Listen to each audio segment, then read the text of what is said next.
रात के 1:47 पर एक शांत मोहल्ले में अचानक सायरन बजा।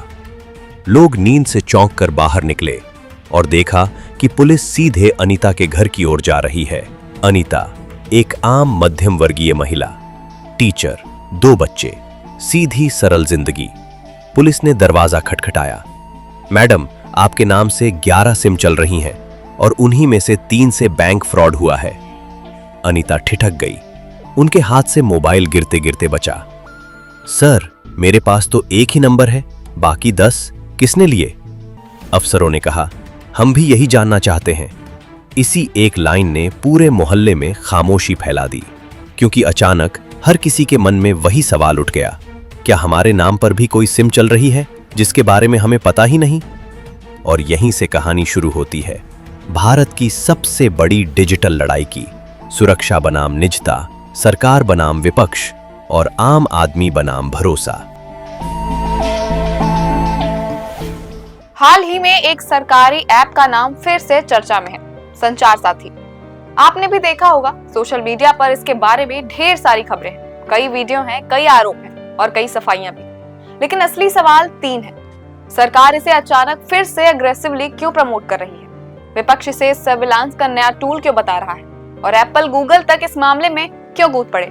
भारत दुनिया का दूसरा सबसे बड़ा डिजिटल पब्लिक स्पेस है, लेकिन इसके साथ साथ ये online financial frauds, SIM cloning और केवाईसी स्कैम्स का वैश्विक हॉटस्पॉट भी बन चुका है। सरकार को हर महीने लाखों शिकायतें मिलती हैं, यानी समस्या रियल है। और इसी को हल करने के लिए सरकार ने संचार साथी बनाया।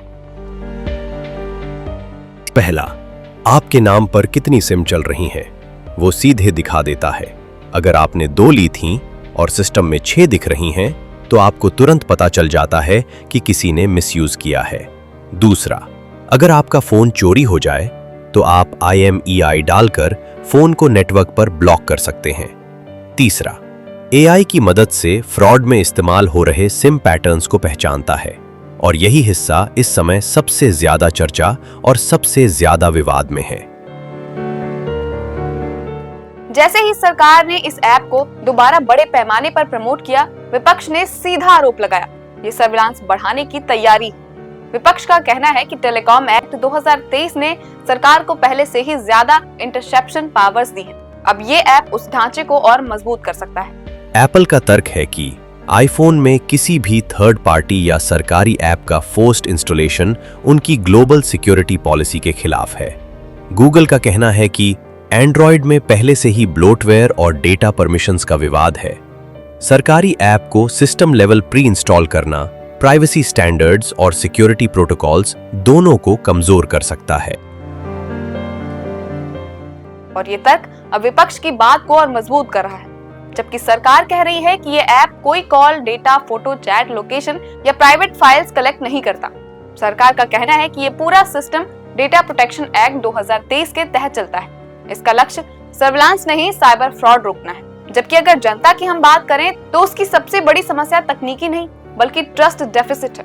और इस ट्रस्ट डेफिसिट का सबसे बड़ा कारण व्हाट्सएप यूनिवर्सिटी है। असल में भारत में जब भी कोई नई डिजिटल पॉलिसी आती है तो सबसे पहले यही सवाल उठता है कि कहीं सरकार हमें ट्रैक तो नहीं करेगी। और सच कहें तो ये डर ऐसे ही नहीं बना। पेगासस स्पाईवेयर विवाद, आधार डेटा सिक्योरिटी की बहस, आरोग्य सेतु की डेटा स्टोरेज पर सवाल, नेटग्रिड और CMS जैसी मॉनिटरिंग फ्रेमवर्क्स, इन प्रेसिडेंट्स ने लोगों के मन में ये धारणा बनाई कि सुरक्षा का मतलब सर्विलांस भी हो सकता है। अगर इस टॉपिक को UPSC के पर्सपेक्टिव से देखें तो इस पर पूरे विवाद की जड़ 3 बड़े विषयों में है।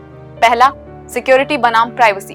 दोनों महत्वपूर्ण है, लेकिन प्राइवेसी एक फंडामेंटल राइट है, पुत्तास्वामी जजमेंट। दूसरा, regulatory framework, telecom act, data protection act, CERT इन रूल्स, यही पूरी डिजिटल गवर्नेंस आर्किटेक्चर बनाते हैं। तीसरा, पब्लिक ट्रस्ट। तकनीकी तभी सफल होती है जब गवर्नेंस मॉडल ट्रांसपेरेंट और अकाउंटेबल हो।